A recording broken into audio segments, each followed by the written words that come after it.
7 հոգի ենք։ Ուզում եմ իմանալ, Սյունիքը կարժանանա Արցախի ճակատագրին։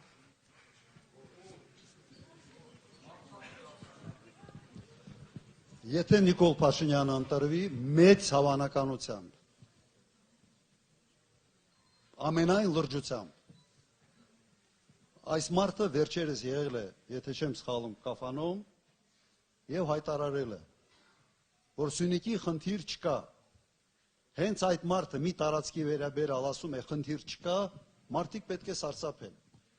Գնացել է Ղարաբաղ, հայտարարել է, Արցախը, Հայաստանը եւ վերջ, ավելին միացում էր գոռում։ Միացում էր գոռում։ Հետո տեսանք ինչ եղավ։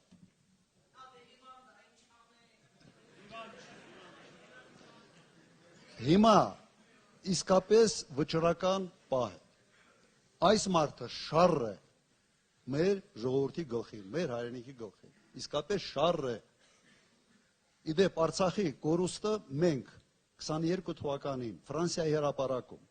1.5 ամիս անդադար գիշեր ցերեկ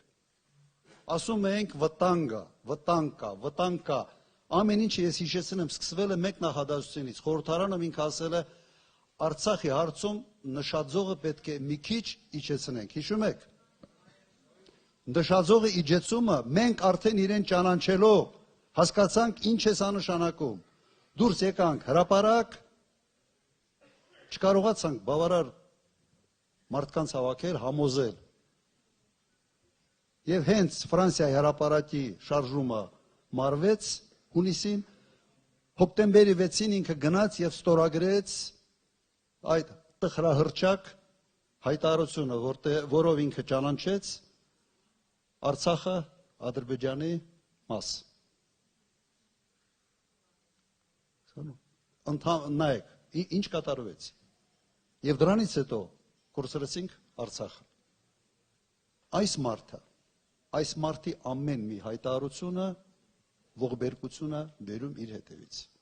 Դրա համար Սյունիքի հարցով պետք է զգոն լինենք